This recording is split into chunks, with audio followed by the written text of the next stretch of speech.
오늘 우리가 드리는 이 예배는 이제 맥주 감사 주일로 저희들이 지키는데요. 혹시 이 맥주절이 보리와 관계가 있을까요? 없을까요? 이 답변은 나중에 하도록 하겠습니다. 우리가 이제 성경에서 하나님께서 명령하신 이 맥주절을 지키는데 현 시대를 살아가고 있는 우리들, 특별히 서울 도시에 살아가는 우리 성도님들 가운데 대부분이 농사를 짓지 않기 때문에 수확과 전혀 이렇게 맥주절과 연결하기가 조금 어려운 그러한 느낌도 있을 거라 생각합니다. 그래서 이제 맥주절을 지킨다는 것이 다소 생소한 느낌이 들기도 하고 또 이제 실감도 별로 나지 않는 그러한 느낌이 있을 텐데, 이 맥주절이라는 절기는 단순한 농업 절기가 아니라는 것을 우리 성도님들이 말씀을 통해서 확인을 하셨으면 좋겠습니다. 이 맥주절은 어떤 의미를 가지고 있냐면, 하나님께서 이스라엘 백성들과 맺었던 그 깊은 언약의 관계를 보여주는 절기이고요. 또 더 나아가서 예수 그리스도 안에서 완성되는 구원의 신비의 내용이 담겨져 있는 절기가 바로 맥주절입니다. 우리가 읽었던 본문의 장수가 출애굽기 몇 장이죠? 34장입니다. 그런데 이 앞장들, 특별히 이제 32장부터 시작되는 금송아지 사건의 그 이야기들을 통해서 이스라엘 백성들이 하나님만 섬겨야 하는데 금송아지, 즉 우상을 섬기는 큰 죄를 범하게 됩니다. 그 모습에 하나님께서는 어떻게 반응하셨습니까? 크게 분노하셨어요. 그래서 당신이 사랑했던 그 이스라엘 백성들과의 언약 관계를 파하려고 생각했습니다. 이때 하나님 앞에 간곡히 기도했던 지도자가 있었죠. 누구죠? 모세였어요. 모세가 그렇게 하나님께 간절히 이스라엘 백성들을 멸하지 말아달라고 중보 기도해서 하나님께서 마음을 돌이키시고 다시 이스라엘 백성들과의 언약을 갱신하기로 결정을 하시죠. 그래서 이 출애굽기 34장을 뭐라고 부르기도 하냐면 언약 갱신의 장이다라고 부르기도 합니다. 이 34장을 우리가 다 읽어보진 않았지만 이제 1절에 보면은 하나님께서 모세로 하여금 새로운 돌판을 가지고 오게끔 해서 10계명을 다시 새겨주죠. 그리고 6절부터 7절에 보면은 하나님께서 소유하신 당신의 그 거룩한 성품에 대해서 선포를 하십니다. 그리고 10절부터 28절까지는 새로운 언약의 조건들을 이스라엘 백성들에게 제시하는 것을 봐요. 그런 면에서 22절부터 24절까지 이 절기 규정이 이 안에 이루어져 있다, 포함되어 있다라는 것을 우리 성도님들이 기억을 해야 돼요. 그래서 이것이 단순한 종교적 의식이 아니라 이 절기는 어떤 의미를 가지고 있느냐, 하나님께서 이스라엘 백성들과의 그 깨진 관계를 회복하기 위한 절기이고요. 또 하나는 새로운 언약 공동체의 정체성을 이스라엘 백성들에게 재확립시켜주기 위한 절기라는 겁니다. 이 모든 것들은 하나님의 은혜로운 제도라는 거죠.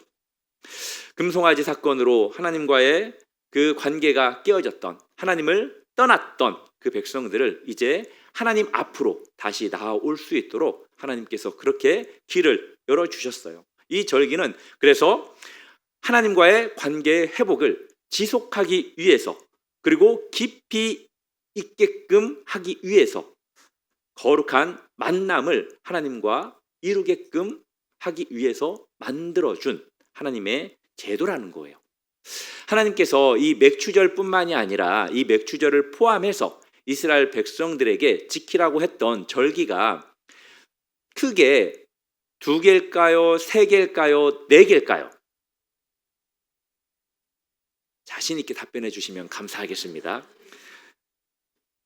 2개일까요? 3개일까요? 4개일까요?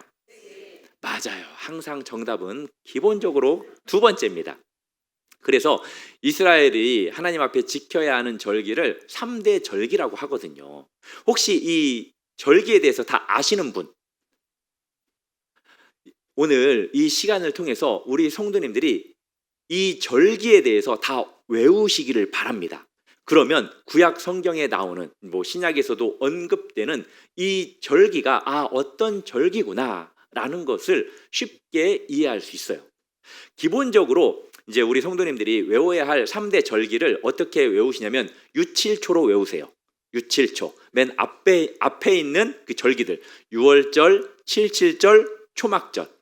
유칠초로 외우시고, 특별히 유월절 같은 경우에는 이제 하나님께서 이스라엘 백성들을 출애굽시킨, 구원시켜 주신 어린 양의 피가 생각나는 그러한 절기잖아요. 이 유월절 다음 날부터 시작되는 절기가 무교절이잖아요. 무교절. 그래서 유월절과 무교절을 항상 같이 생각을 하셔야 돼요. 무교절이 나오면 유월절을 같이 생각하시면 됩니다. 이게 이스라엘 백성들 유대교 이제 유대력으로는 1월 달이에요. 그리고 우리력으로는 3월과 4월 달. 그렇게 어렵지 않죠? 그 다음에 오늘 우리가 지키는 절기 맥추절은 칠맥오로 외우시면 됩니다. 갑자기 희한한 지금 생각을 하시는 분들이 있는데, 칠맥오. 그래서 칠칠절, 맥추절, 오순절이라고 외우시면 되는데, 첫 수학 그리고 율법을 수여하시고, 신약에서는 성령이 강림한 오순절이잖아요. 그래서 칠맥오로 외우시고요. 그 다음에 초수장, 초장수라고 외워도 돼요. 쉬운 걸로 초수장인데, 이 초수장 같은 경우에는 광야 생활을 기념하는, 그리고 이제 수학에 대한 감사로 지키는 그러한 절기인데 9월 달과 10월 달이에요. 특별히 맥추절은 몇 월 달이라고요? 우리력으로 5월, 6월입니다. 자, 이렇게 기억하시면 되는데, 이 세 절기는 절기에 대해서 순장님들한테 그림 파일로 보내드렸어요. 그래서 우리 순원들에게 제공을 해주셔서 우리 성도님들이 이 시간에 다 외우신 분은 잘하셨고요. 혹시라도 못 외우신 분들은 집에서 이렇게 몇 번 보시면 확실하게 이해하실 거라고, 외우실 거라고 봅니다. 이 세 절기는 이스라엘의 구원 역사와 농업 생활을 이렇게 하나로 연결을 해서 하나님의 은혜와 또 신실하심을 전 인격적으로 경험하게 하는 통합적 신앙 체계를 유지하기 위해서 하나님께서 제정을 하신 건데, 맥추절을 뭐라고 불렀다고 그랬죠? 칠칠절, 오순절이라고 했는데, 이 맥추절의 시작은 어떤 절기부터 시작할까요? 유월절이에요. 유월절. 모든 절기의 기준은 유월절입니다. 유월절. 그래서 왜 칠칠절이라고 했냐면은 유월절이 지난 다음 날부터 7주 후에 지키는 절기이기 때문에 칠칠절이라고 해요. 일주일이 7일이잖아요. 그래서 7 곱하기 7 해서 49일이잖아요. 그런데 49일보다 그 다음 날 지키는 절기가 이제 이 칠칠절인데, 이 7이라는 숫자는 완전수잖아요. 그래서 이 절기를 하나님께서 정하신 완전의 시간이다. 그리고 우리로 하여금 하나님의 계획과 하나님의 그 때는 완전하다. 그것을 우리가 신뢰해야 한다라는 의미가 있어요. 그리고 맥추절 단어를 한번 띄워 주시겠습니까? 맥추절이라는 단어 히브리어로는 뭐라고 부르냐면은, 가로 안에 단어를 같이 한번 읽어보겠습니다. 아니요. 그 맥추절, 아니요, 이거 말고요. 한참 앞에 있는, 이건 오늘 본문에 있는 맥추의 초실절이고, 맥추절 하면은 뭐라고 읽냐면은 하그 하카치르라고 읽습니다. 자료가 사라졌나 봐요. 그런데 이 우리가 맥추절 하면은 보리를 생각하잖아요. 왜 그러냐면 우리나라에서 사용하는 한자 때문에 그래요. 그런데 성경에는, 저 지워주세요, 저거 화면. 성경에는 절대 한자로 기록된 책이에요, 히브리어로 기록된 책이에요. 이 구약은 히브리어예요. 히브리어에 보리맥자가 없어요. 예, 우리나라가 한자를 쓰다 보니까 이 보리맥이라고 이것을 해석을 한 거예요. 그리고 이 시기에 이제 보리가 나오잖아요. 이제 그래서 자연스럽게 이제 보리맥이라고 한국 농경 문화와 또 언어적 전통으로 비롯된 아주 잘못된 보리예요. 절대 성경에는 이 기간을 보리맥의 맥추절이 아닙니다. 이 맥추절의 정확한 의미는 뭐냐면은 그 수학의 절기라는 게 정확한 뜻이에요. 그 수학의 절기. 하그라는 단어가 이제 절기라는 단어고요. 하카치르라는 단어가 이제 수학인데 여기에서 하는 정관사 그라는 거거든요. 그 수학의 절기가 바로 맥추절입니다. 그리고 또 뭐라고 부르냐면은 오순절이라고 하잖아요. 오순절. 이 오순절이라는 것은 50번째 날. 아까 77절, 7절에 49 다음 날 50일째를 이제 오순절이라고 하잖아요. 6월절로부터 50일째 되는 날. 이것은 이제 신약 시대에 성령이 강림했던 그러한 날이고 또 그날은 교회의 탄생을 의미해요. 그리고 신약 시대에서는 어떤 추수가 이루어지는 그러한 시대냐면 영적인 추수가 이루어지는 시작을 의미한다라는 거예요. 하나님께서 이제 절기를 지키게끔 하기 위해서 남자들에게 명령을 하죠. 매년 3번씩 여호와 이스라엘의 하나님 앞에 보일지니라 라고 특별한 장소에 대해서 언급을 합니다. 이 특별한 장소에 대해서는 신명기 12장 5절에서는 이렇게 기록이 되어 있어요. 하나님께서 자기 이름을 두시려고 택하신 곳이라고 기록이 되어 있는데 쉽게는 뭐라고 이야기를 하냐면 중앙성소라고 이야기를 해요. 그리고 예루살렘으로 이해를 하시면 됩니다. 그래서 이 맥추절이라는 것은 단순히 지역적 농업 축제가 아니라 이 맥추절은 온 이스라엘이 하나의 공동체로서 하나님 앞에 모이는 전국적 신앙 축제가 바로 맥추절이에요.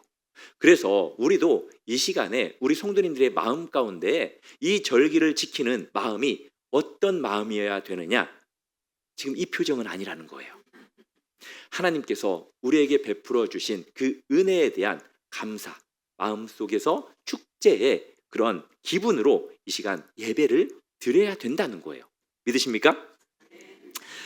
이 맥추절을 77절, 오늘 본문 22절을 보면은 곧 맥추의 무슨 절을 지키라고요? 예, 초실절을 지키라고 하는데 이제 우리 성도님들이 한 가지 더 기억을 해야 될 것은 다른 곳에 나오는 초실절은 무교절 안에 들어가 있어요. 그런데 여기에서 지금 말하는 것은 이제 맥추의 초실절, 이 초실이라는 것은 첫 열매를 의미하기도 하거든요. 예, 그래서 우리 성도님들이 이 맥추의 초실절 이것을 히브리어로 뭐라고 이제 기록이 되어 있냐면 한번 띄워주시겠습니까?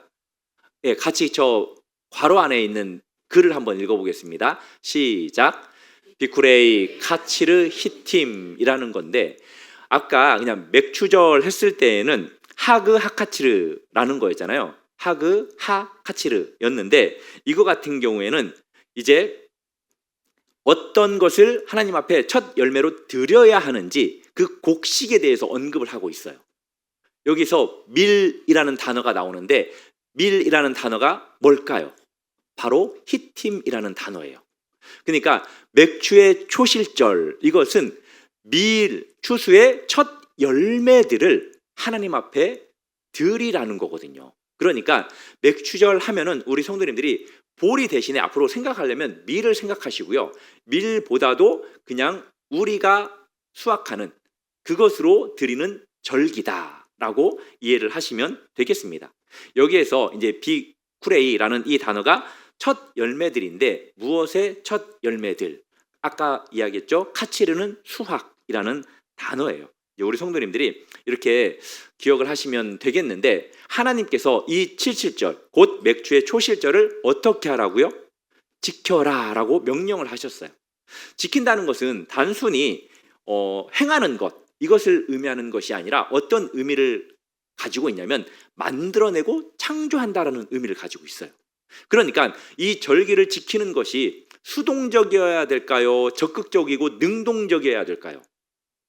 후자죠. 그렇기 때문에 우리 성도님들도 이 절기를 지키는 것에 대해서 어떤 반응을 보여야 되느냐? 적극적이고 능동적인 반응을 보여야 한다는 거예요. 믿으십니까? 그리고 새말에는 수장절을 지키라. 아까 수장절은 장막절 그리고 초막절. 예, 역시 기억나시네요. 눈빛이 지금 그 정도는 알아. 좀 전에 했었으니까 라는 우리 성도님들의 표정인데 이것은 이제 새말은 단순히 연말이 아니라 한 해의 완성, 그리고 이제 순환을 의미하는데 이제 우리가 가을에 드리는 추수감사절로 이해를 하는 경우가 있어요. 그렇지만 추수감사절하고는 달라요. 왜냐? 성경에 추수감사절은 언급이 있다 없다? 언급이 없어요. 우리가 지키는 추수감사절은 어떻게 우리가 지키냐면 미국의 청교도들, 그들이 이제 미국에 도착을 해서 1621년에 첫 수확의 열매에 대해서 하나님께서 베풀어 주신 것에 감사해서 드렸던 그 예배를 우리가 전통으로 받아들여서 지키는 게 추수감사절이에요. 이제 이걸 이제 우리는 수장절과 좀 연결해서 생각을 해서 그렇게 드리기도 하는데 원래는 추수감사절은 성경에 없는 내용이다라는 것을 기본적으로 아시면 되겠습니다. 하나님께서 이스라엘 백성들에게 이제 매년 3번씩 여호와 앞에 보여라라고 이야기를 하셨어요. 이제 보인다는 것은 단순히 하나님 앞에 예루살렘에 나타난다라는 것을 의미하는 것이 아니라 하나님과의 인격적인 만남을 통해서 하나님을 예배하고 하나님을 경배한다라는 의미를 가지고 있어요. 이것을 모든 남자에게 명령을 했잖아요. 그런데 왜 모든 남자에게만 포함이 되는 것이 아니라 온 가족에게 다 포함이 되는 내용이기도 합니다. 그 당시에 여자와 아이들은 계수에 포함되지 않았었거든요. 그래서 남자들이 대표성을 가지고 있었기 때문에 여성과 아이들을 배제한다라는 그런 의미가 아니라 온 가족이 함께, 공동체가 함께 그렇게 절기를 지켜야 한다라는 거예요. 이때 이제 어떻게 이 절기를 지켜야 하는지 추가적인 내용이 있는데 그 내용이 레위기 22장에 나옵니다. 우리 같이 한번 읽어볼까요? 시작.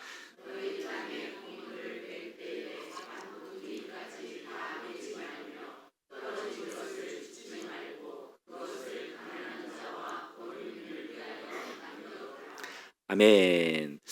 추수가 하나님께서 주신 우리의 은혜와 또 우리에게는 감사가 되잖아요. 그런데 이것을 완성시켜야 되는 것은 무엇을 통해서 완성을 시킬 수 있느냐? 나눔을 통해서 완성시킬 수 있다라는 거예요. 그래서 오늘 일부 기도자가 이제 기도하실 때 내용을 그렇게 언급을 하시더라고요. 우리에게 주신 소유와 우리가 얻은 수확 안에 이웃을 향한 몫이 있다라는 것을 우리가 기억했으면 좋겠다. 그게 맞거든요. 하나님께서 우리에게 주신 소유, 우리에게 주신 수확, 이것들이 너 혼자 잘 먹고 잘 살라고 우리에게 주신 게 아니라는 거예요. 믿으십니까? 이 맥추절 그리고 다른 절기들 또 우리의 삶, 하나님께서 기뻐하시고 하나님께서 원하시는 삶은 결국 나누어 주는 거예요. 그 삶이 하나님께서 기뻐하시고 원하시고 또 완성이 된다라는 거죠. 개인의 축복이 공동체의 섬김으로 이어져야 된다는 거예요. 이 맥추절은 6개월 동안 어떤 면에서는 받은 것에 대한 감사, 이것에서 멈추는 것이 아니라 그 은혜를, 그 감사를 흘려보내는 신앙인의 되어야 한다라는 것을 가르쳐 준다라는 거죠. 그리고 24절에서는 이제 하나님께서 내가 이방 나라들을 내 앞에서 쫓아내고 아무도 내 땅을 탐내지 아니하리라 라고 하시면서 내가 보호해 주겠다라고 말씀하십니다. 그런데 이제 앞에 문장 내가 이방 나라들을 내 앞에서 쫓아내고 할 때 이 쫓아낸다라는 단어는 어떤 단어냐면은 완료형으로 쓰인 단어예요. 지금 이 말씀이 출애굽기에 기록이 되어 있잖아요. 아직 가나안 땅에 들어가지 못했어요. 그런데 하나님께서 완료형으로 말씀하셨다라는 것은 어떤 의미를 가지고 있죠? 쫓아내 주겠다는 그 확신의 말이에요? 아니면은 불확실한 말이에요? 그렇죠. 확실한 말이에요. 하나님께서 이 완료형으로 사용했다라는 것은 미래에 확실하게 내가 그들을 쫓아내주겠다라는 겁니다. 그리고 이스라엘 백성들이 그렇게 절기를 지킬 때에는 다른 이방 나라들이 내 땅을 절대 침범하지 못하도록 내가 보호해 주겠다라는 말이거든요. 이 절기를 지킬 때 뭐 남자들만 갔다면 집안은 그리고 공동체는 어떤 상황이에요? 위험에 노출될 수밖에 없는 연약한 여인들과 또 아이들밖에 없는 그러한 상황이잖아요. 그런데 하나님을 의지하고 하나님을 신뢰한다면 확실히 보호해 주겠다라는 거예요. 마태복음 6장 33절 아시죠? 예수님께서 말씀하셨죠. 너희는 먼저 그의 나라와 그의 의를 구하라. 그리하면 이 모든 것을 너희에게 더하시리라. 하나님께서 우리가 하나님의 나라와 하나님의 의를 구하면 내가 너희의 아버지로서 너희의 모든 것들을 뭐 한 가지 두 가지만 채워주는 것이 아니라 모든 것들을 다 채워주겠다라고 그렇게 말씀을 하잖아요. 물질적 뿐만이 아니라 영적으로 보호해 주겠다라고 말씀합니다. 실질적으로 이스라엘의 역사를 보면은요, 하나님께 온전히 절기를 잘 지켰을 때는 이방 나라들이 침입하지 못했어요. 그런데 이스라엘 백성들이 하나님의 그 절기를 잘 지키지 못했을 때 자주 외세의 침략들이 있었다라는 것을 우리가 보게 됩니다. 이것은 우연의 일치가 아니라 하나님의 그 신실하신 약속의 성취예요. 너희들이 나에게 순종하면, 나를 의지하면 내가 지켜주고, 너희들이 나를 불신하고 그리고 불순종하면 내가 너희들을 지켜주지 않을 것이다 라는 하나님의 약속의 성취예요. 사랑하는 성도 여러분, 하나님만 의지하면 될까요? 아니면 하나님도 의지하고 다른 것들도 의지해야 할까요? 확실하십니까? 하나님만 의지하면 될까요? 사랑하는 성도 여러분, 하나님만 한번 의지해 보십시오. 어떻게 하나님이 일하시는지, 어떻게 하나님이 반응하시는지 그것을 경험하게 될 것입니다. 우리가 왜 하나님의 그 특별한 은혜와 보호를 경험하지 못하는지 아세요? 크게는 두 가지라고 봐요. 하나는 뭐냐면 하나님을 의지하는 척만 하기 때문이에요. 그리고 또 하나는 하나님을 의지하다가 중간에 포기하는 거예요.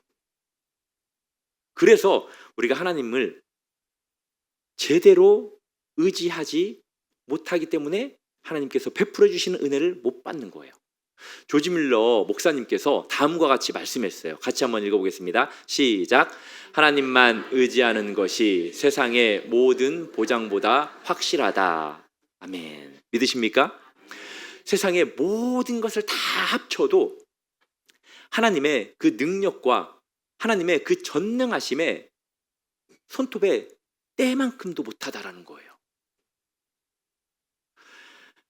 전심으로 하나님 앞에 의지하십시오. 만약에 그러면 불가능해 보이는 그것도 가능하게 될 것이고, 막혔던 길도 열릴 것이고, 또 예상치 못한 곳에서 도움의 손길이 나타날 것이고, 원수 같았던 사람이 화해하게 되는 경우가 발생이 되고, 저주 같았던 그러한 시험과 어려움들이 축복으로 바뀌게 될 줄로 믿습니다. 끝까지 신뢰하십시오. 그리고 하나님께서 주시는 은혜를 받으셔서 함께 간증으로 그 은혜를 나누는 저와 우리 성도님들 되기를 주님의 이름으로 축복합니다. 이 율법의 이 구약의 맥추절, 이건 율법이잖아요. 이건 의무예요. 그런데 의무로 지키는 절기인데 하나님께서 이 안에, 율법 안에, 이 절기 안에 무엇을 담아 놓으셨냐? 은혜를 담아 놓으셨어요. 하나님께서 그냥 이스라엘 백성들에게 첫 열매, 수확한 것을 나에게 달라라고 말씀하지 않았습니다. 하나님께서 먼저 은혜를 베풀어 주셨어요. 이스라엘 백성들에게 가나안 땅을 주셨고요. 이른 비 늦은 비 때를 따라 돕는 은혜를 주셨고요. 곡식의 그 종자들을 주셨고요. 또 잘 자랄 수 있도록 햇빛과 또 물을 공급해 주셨고, 또 추수할 수 있는 그 여건들을 다 마련해 주신 후에 첫 열매를 요구했다라는 거예요. 사랑하는 성도 여러분, 신약 시대를 살아가고 있는 우리에게 하나님의 은혜가 더 선명한 거 아세요? 더 확실한 거 아세요? 하나님께 우리가 드리기 전에 하나님께서 우리에게 주신 게 있죠. 받았어요? 안 받았어요? 뭐 받았어요? 예수님을 받았잖아요. 하나님께서 우리가 당신 앞에 아무것도 드릴 수 없는 그러한 존재였는데 예수 그리스도를 우리에게 주셔서 우리가 생명을 얻게 되었고, 하나님께서 베풀어 주신 그 모든 것들이 하나님의 은혜임을 고백하면서 감사할 수 있는, 우리의 모든 것이 하나님의 것이다라고 고백하면서 우리가 하나님 앞에 드리는 예배, 드리는 물질, 이런 것들이 있잖아요. 결국 우리가 하나님께 받았기 때문에 드리는 거라는 것을 믿으시기를 바랍니다. 고린도후서 8장 9절에서 사도 바울은 이렇게 말씀했습니다. 같이 읽겠습니다. 시작. 우리 주 예수 그리스도의 은혜를 너희가 알거니와 부요하신 이로써 너희를 위하여 가난하게 되심은 그의 가난함으로 말미암아 너희를 부유하게 하려 하심이라. 아멘. 예수 그리스도께서 당신의 그 부유함을 우리에게 전가시켜 주셔서 우리가 지금 이렇게 생명을, 영생을 누리는 그 부유한 삶을 살아가고 있다라는 사실을 믿으시기 바랍니다. 이 구약의 절기들이 아무 의미가 없는 게 아니에요. 지금 우리가 지키는 이 맥주 감사 주일이 아무 의미가 없는 게 아니에요. 왜냐? 모든 구약의 절기들이 누구를 예표하기 때문입니까? 예수 그리스도를 예표하기 때문이에요. 맥주절에 하나님께서 주셨던 그 첫 열매, 이것이 바로 부활하신 예수님을 예표하기 때문인 거예요. 유월절 같은 경우에는 예수님의 어린 양의 그 대속적인 죽음을 예표했다면, 이 맥주절의 첫 열매는 예수님의 부활의 첫 열매를 나타내는 거거든요. 고린도전서 15장 20절에 보면은 이제 고린도전서 15장을 부활절이라고 하잖아요. 예수 그리스도께서 죽은 자 가운데서 다시 살아났대요. 잠자는 자들의 그래서 무엇이 되었다라고 말했어요? 첫 열매가 되었다라고 말씀하잖아요. 우리가 보는 나무의 첫 열매들을 보면은 계속해서 열매들을 맺힐 것을 믿잖아요. 그런 것처럼 예수 그리스도의 부활의 첫 열매가 결국 우리들의 무엇이 된다는 거예요? 부활이 된다라는 거예요. 믿으십니까? 예수님의 부활이 있었기 때문에 우리가 부활하게 된다라는 그 확실을 확신하시기 바랍니다.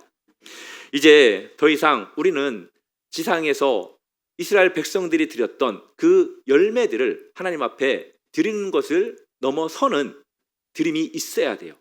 그것은 뭐냐? 바로 살아계신 예수 그리스도 안에서 우리 자신을 하나님 앞에 드려야 돼요. 이것이 하나님께서 우리에게 말하시는 산 제사요, 산 예배라고 말씀하셨기 때문입니다. 더 고귀한 것을 하나님 앞에 드리는 삶을 우리가 살아야 돼요. 맥주절 같은 경우에는 이스라엘 백성들만 지키는 절기였죠. 아브라함의 후손들, 그리고 할례를 받은 자들, 유대인들만 드리는 그러한 절기였습니다. 그렇지만 예수 그리스도를 통해서, 그 예수님의 피를 통해서 우리가 하나님과 가까워지게 되었어요. 우리도 하나님의 백성이 되었습니다. 사도행전 2장에 보면은 오순절 사건 때 수많은 사람들이 그렇게 하나님의 백성이 되잖아요. 그래서 이 맥주절, 이것이 어떻게 발전이 되냐? 전 세계적으로 보편적 은혜로 발전케 되는 사건이 바로 맥주절, 오순절 사건인 거죠. 사랑하는 성도 여러분, 이 맥주절, 오순절에 성령이 강림하는 것이 그래서 결코 우연이 아니라는 거예요. 구약의 맥주절이 첫 열매를 하나님 앞에 드리는 절기였다면, 이제 오순절, 이 맥주절은 결국 무엇을 하나님 앞에 드리냐면은 성령의 첫 열매, 즉 교회, 우리를 하나님 앞에 드리는 그러한 사건이라는 거예요. 성령 강림 이후에 몇천 명이 하나님 앞에 돌아왔습니까? 3천 명이에요. 3천 명. 이 3천 명이라는 이 사람들이 하나님 앞에 돌아온 것은 영적인 수확을 의미하는 시작인 겁니다. 이 시작으로 인해서 지금 우리까지도 하나님 앞에 드려지는 그러한 영적인 열매예요. 그리고 앞으로 다시 오실 그 주님이 오시기까지 수많은 그 추수할 열매들을 우리가 하나님 앞에 드려야 될 그 사명이 우리에게 있다라는 것을 기억하시기를 바랍니다. 사랑하는 성도 여러분, 또 우리가 이 시대를 살아가면서 하나님 앞에 드려야 될 열매에 대해서 사도 바울이 갈라디아서 5장에 대해서 언급한 게 있어요. 어떤 열매죠? 성령의 열매죠. 성령의 열매가 어떤 것들이죠?